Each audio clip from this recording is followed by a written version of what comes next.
le verset 1. Il est écrit: après cela, je regardais, et voici une porte était ouverte dans le ciel. La première fois que j'avais entendu comme le son d'une trompette et qui me parlait dit: monte ici et je te ferai voir ce qui doit arriver dans la suite. Amen. Amen. Est-ce que tu peux relire une deuxième fois, s'il te plaît? Il est écrit: après cela, je regardais, et voici une porte était ouverte dans le ciel. La première fois que j'avais entendu comme le son d'une trompette et qui me parlait dit: monte ici et je te ferai voir ce qui doit arriver dans la suite. Amen. Amen. Dans ce texte que nous lisons,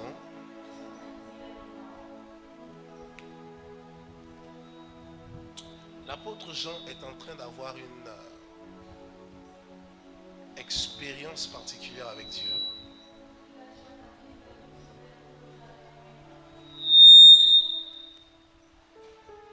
Et cette expérience a été retranscrite dans ce livre qu'on appelle Apocalypse. Il a vu et expérimenté énormément de choses.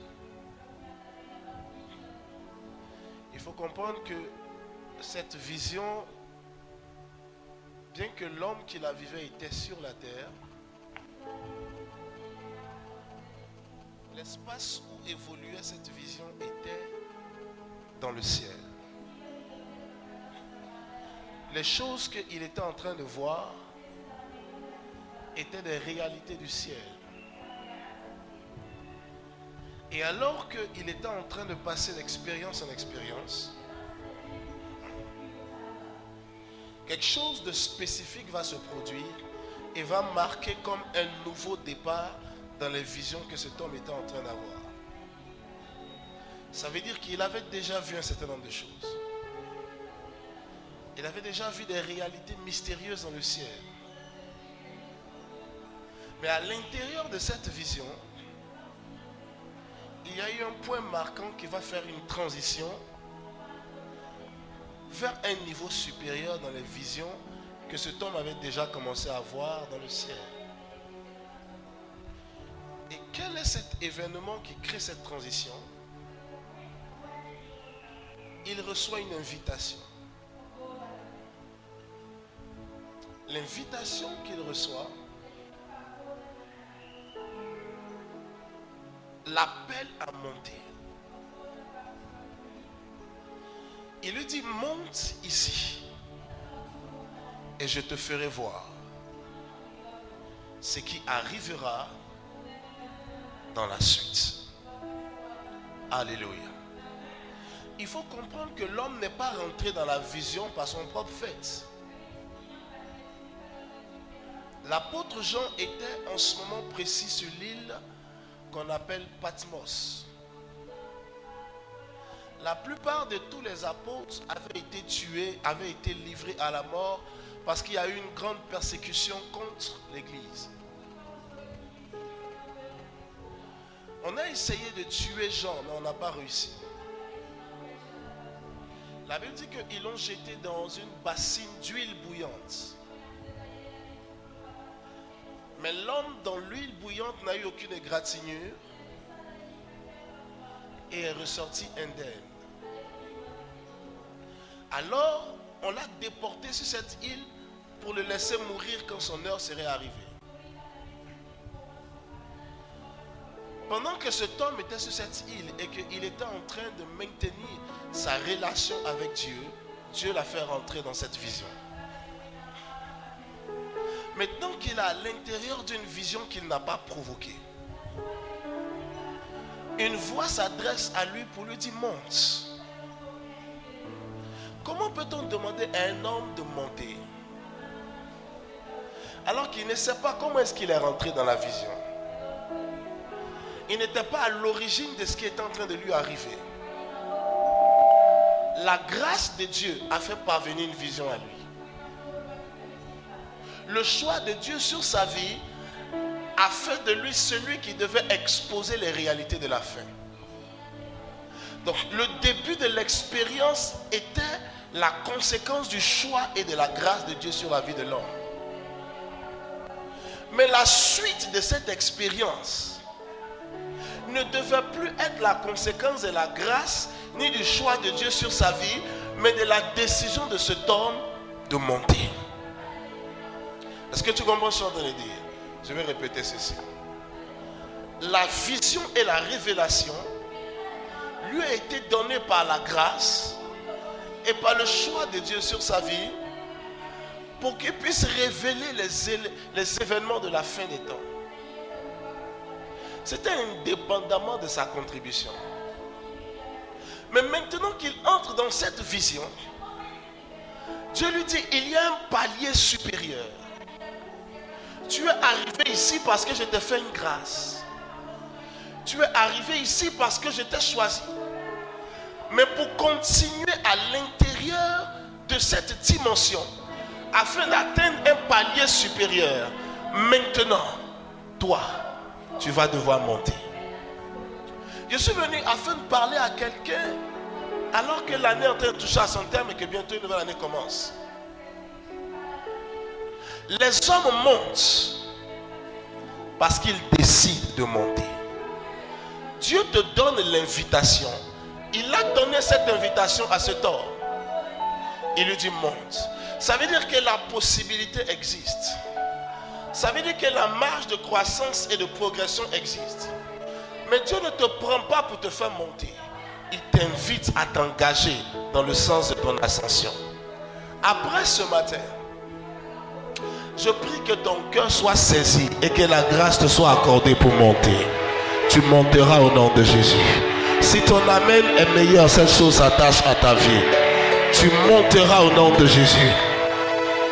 Écoute-moi attentivement. Ce matin, je voudrais aller très posément avec toi. Parce que la frustration dans le corps de Christ et dans l'église est que les gens pensent que tout doit arriver. Parce qu'ils sont dans l'église, parce qu'ils sont les enfants de Dieu, tout doit leur arriver, même s'ils n'ont rien fait pour que ça arrive. La définition de la grâce, ce n'est pas l'absence de l'implication de l'homme.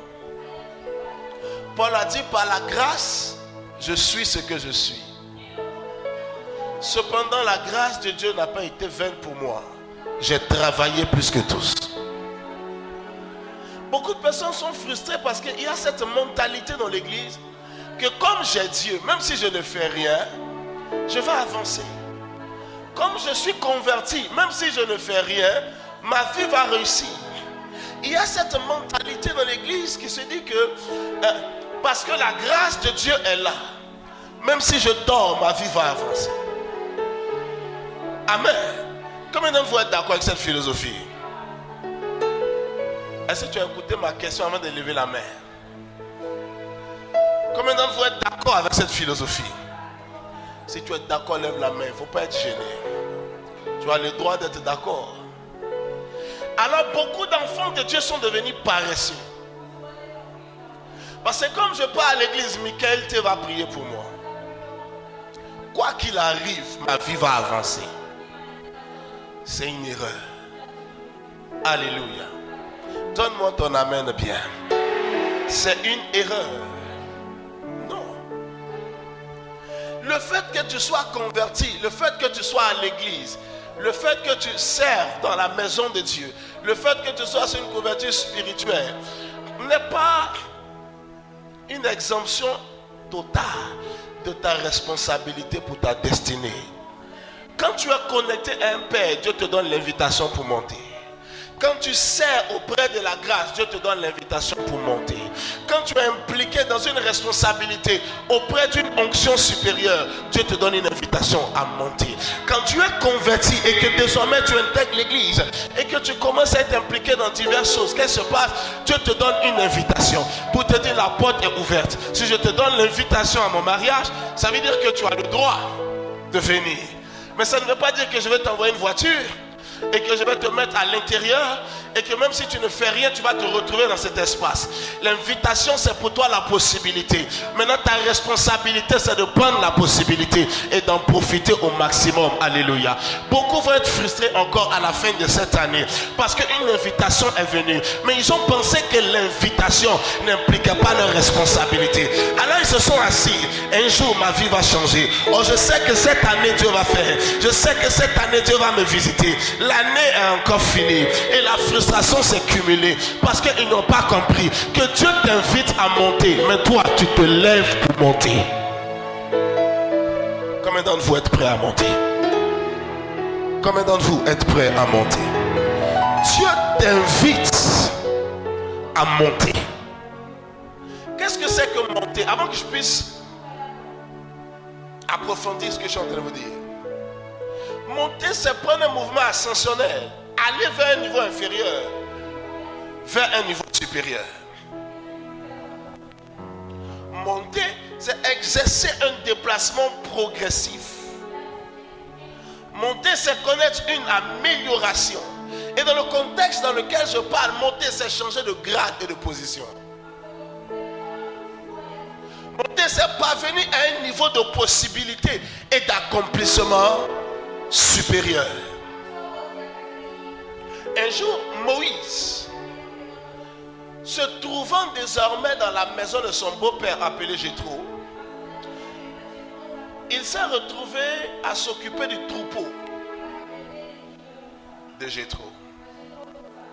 Et pendant qu'il paissait le troupeau, la Bible dit qu'il alla aux alentours de la montagne de l'Éternel, au mont Horeb, pour emmener le troupeau dans un pâturage. Et pendant qu'il était autour de cette montagne, il était autour de cet environnement sacré, il a vu quelque part sur cette montagne un buisson qui était en feu, mais qui ne se consumait pas. Maintenant, regardez ce qui va se passer. Moïse va se dire, je veux me détourner pour voir cette vision. Écoutez, Dieu ne l'a pas appelé à monter sur la montagne. Il a décidé de monter sur la montagne. Chaque montagne où tu rêves de monter, tu pourrais ne pas y arriver.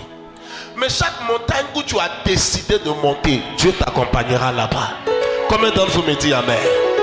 Et quand je parle de montagne, je parle de différentes hauteurs dans la vie. Ça peut être la montagne d'un impact prophétique et ministériel.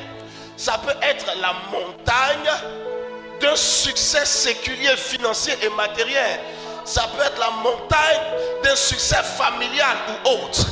Si tu rêves d'atteindre cette montagne, tu pourrais probablement ne jamais y arriver. Mais si tu décides d'atteindre la montagne, alors la main de Dieu te guidera à cette hauteur. Je suis venu parler à un homme. Tu es en train de traîner dans la vallée, mais ton appel est au-dessus de la montagne. Tu es en train de traîner dans la frustration, mais la hauteur est ce qui est programmé pour toi. Après ce soir, la grâce pour monter, qu'elle te soit accordée au nom de Jésus. La première personne qui se tient debout et me dit un amen bien, cette grâce s'attache à ta vie au nom de Jésus. Tu monteras. Je dis tu monteras. Et on fera ton ascension dans ta génération. Le propriétaire de cette parole n'est pas là ce matin. Donne-moi ton meilleur amen. Assieds-toi, je suis en train d'arriver. Je ne vais pas décoller d'abord. Écoute-moi. Pour revenir à Moïse, il voit le buisson et il décide. Donc la première des choses qui a généré son ascension, c'était sa décision. Il décide de monter. Alors il va et à proximité de ce buisson sur la montagne, il va vivre une expérience qui va changer sa vie à lui et qui va changer la vie de tout son peuple et qui va probablement affecter notre vie jusqu'à aujourd'hui. C'était l'expérience d'un seul homme. Écoutez-moi attentivement. C'était l'expérience d'un seul homme, son expérience avec Dieu. Ça a changé l'histoire d'Israël. Ça a changé l'histoire de la Bible. Ça a changé ton histoire et mon histoire. À partir de cette expérience qu'il a eue sur la montagne, il a reçu un manteau, il a reçu une puissance pour aller libérer Israël du joug de l'Égypte. Il les a sortis de là. Plus tard, à partir de cette expérience, il a reçu les tables de la loi, à partir de laquelle l'enseignement de la loi a été établi. L'expérience d'un seul homme sur la montagne a changé la vie de son peuple, a changé la vie de la foi chrétienne. Pourquoi? Parce qu'un homme a décidé de monter. Quand je suis en train de parler de monter, l'erreur de beaucoup de personnes, c'est de penser qu'il s'agit d'avoir juste un peu plus d'argent. C'est de penser qu'il s'agit d'avoir juste une activité qui se développe un peu plus. Là où je vais te faire monter, c'est beaucoup plus haut. Alléluia. Il y a un niveau d'ascension que tu atteins. Il est vrai que ça change le cours de ta vie. Ça améliore les circonstances de ta vie. Mais cette hauteur peut transformer l'histoire de tes enfants nés et pas encore nés. Peut changer l'histoire des enfants de tes enfants. Peut changer l'histoire des enfants de tes enfants, peut changer l'histoire d'une région, peut changer l'histoire d'un village, peut changer l'histoire d'une famille, peut changer l'histoire d'une église à cause de la hauteur. Je bénis Dieu pour la vie de mon père, le docteur Mamadou Philippe Karambiri. La hauteur de son expérience avec Dieu a affecté tout le Burkina Faso. Ils sont en train de vous parler du type d'ascension, du type de hauteur, du type de progression, que lorsqu'elle commence à devenir visible dans ta vie, génère une abondance qui arrose les gens derrière toi. Je ne parle pas d'un peu d'argent et tu deviens irrespectueux. Je ne parle pas d'un peu de bénédiction et tu deviens orgueilleux. Je ne parle pas d'une petite grâce et tu disparais de la maison de Dieu. Je suis en train de parler du type de hauteur où plus tu montes, plus les gens connaîtront Dieu à cause de ta hauteur. Où plus tu montes, plus les gens serviront Dieu à cause de toi. Parce qu'ils diront, on a vu cet homme de rien, mais il a monté et son amour pour Dieu nous choque. Il a monté. L'erreur chez les chrétiens, c'est que le jour où ils montent, leur amour pour Dieu diminue. Le jour où ils montent un peu, leur passion pour Dieu diminue. Le jour où ils ont une petite gloire, leur consécration à Dieu disparaît. Si bien que leur ascension ne peut pas servir de modèle à leur environnement. Tu as l'impression que personne ne te regarde, mais il y a beaucoup de gens qui te regardent. Ils suivent ta vie. Peut-être ils ne te le diront jamais, mais ma Bible dit, nous sommes environnés d'une si grande nuée de témoins. Si tu montes et que ton ascension glorifie Dieu, il y a des gens dimanche matin qui vont te suivre sans ta permission pour arriver à l'église, parce que ton ascension est devenue un signal pour les attirer. Jésus a dit, quand je serai monté, j'attirerai les âmes à moi. Quand je serai monté, j'attirerai les âmes à moi. Il a dit, quand je serai monté, après aujourd'hui, il y a une force qui va te faire monter. Madame, il y a une force qui va te faire monter. Monsieur, il y a une grâce de Dieu qui va te faire monter. Alléluia. Tu vas monter au-delà des limitations ancestrales, paternelles, maternelles, familiales. Combien d'entre vous me disent Amen? Monte au nom de Jésus. Monte au nom de Jésus. Quelqu'un dit à moi, je monte à partir d'aujourd'hui. Quelqu'un dit à moi, je monte à partir d'aujourd'hui. Donne-moi ton meilleur Amen et je parle encore. My God, Jesus. Je veux monter. Écoutez-moi, voici pourquoi Jésus, il voulait faire un grand impact sur la terre. Et regardez ce qu'il va faire. Il se va prendre des hommes qui sont au ras du sol, des gens qui ne sont rien, des gens qui n'ont rien, des gens pour la plupart qui étaient les rebuts de la société, des gens qui n'étaient pas instruits, des gens, voyez-vous, qui n'avaient pas de position. Vous savez, les gens comme Pierre, l'apôtre et tous ces gens, c'était des pécheurs illettrés. C'était à la limite des gens qui n'avaient rien du tout. Jésus allait les chercher et tous. Il dit, les gars, venez et suivez-moi. Le fait est que je ne prends pas les gens en haut pour venir affecter les réalités invités au sort. Je prends les gens au sort et je les fais monter. Paul l'apôtre a dit, considérez que parmi nous, il n'y a pas beaucoup de grands selon la chair. Alors ce qui est important pour moi, ce n'est pas ton point de départ. Ce qui est important pour moi, ce n'est pas que ta famille n'est rien. Ce n'est pas que tu n'es pas grand chose aujourd'hui. Ce n'est pas important. Dieu te donne l'invitation. Même si tu es dans un trou de rat, si Dieu te donne l'invitation, c'est qu'il y a la possibilité de monter. Mais ta décision est ce qui crée d'abord ta propulsion.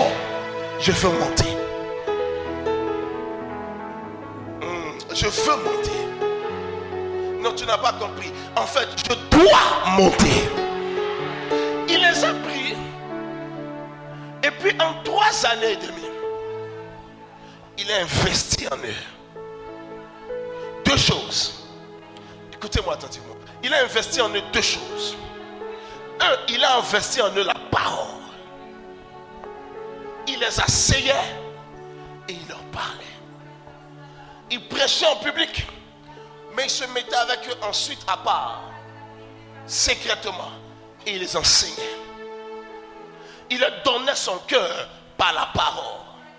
Ça veut dire que c'est l'abondance du cœur que la bouche parle. Donc quand il était en train de parler, il était en train de transférer son cœur en eux. Deuxième chose qu'il leur a donné, c'est son onction. La Bible dit qu'il les rassemblait et il souffla l'esprit sur eux. Il souffla. C'est les 2 choses qu'il a données. Ces gars n'avaient pas d'argent. Ces gars n'avaient pas de position sociale. La plupart d'entre eux n'avaient rien. Mais lorsqu'il les a pris à partir de rien du tout, il leur a donné 2 choses. Il leur a donné la parole. Il a commencé à investir en eux. Il a commencé à leur parler. Et le fait est qu'ils étaient réceptifs. Ils ont commencé à ouvrir leur cœur. Ils ont commencé à assimiler. Ils ont commencé à absorber. Et ensuite, lorsqu'il y avait suffisamment de paroles en eux, il a commencé à leur donner l'esprit.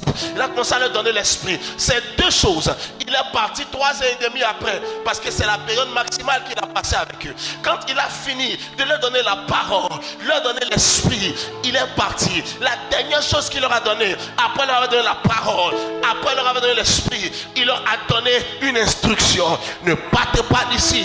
Attendez ce qui a été promis. Ensuite, vous recevrez une puissance et vous deviendrez mes témoins et vous ferez ci et vous ferez cela. Donc il leur a déjà d'abord donné la parole. Ensuite, il leur a donné l'onction. Et pour finir, il leur a donné une instruction. Je vais t'expliquer pourquoi je t'explique ces choses. Si tu veux monter, c'est le chemin de l'ascension. Je suis en train de t'expliquer.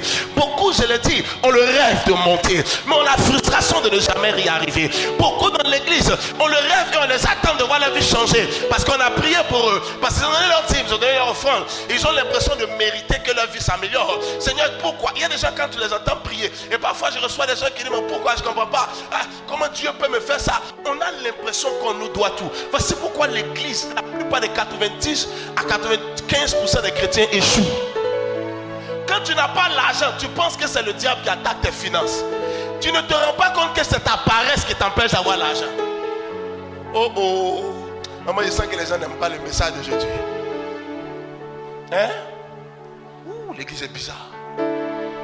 Quand tu n'as rien, parce que tu ne peux pas t'incriminer, parce qu'à ton niveau, tu mérites tout. Tu n'as que des droits.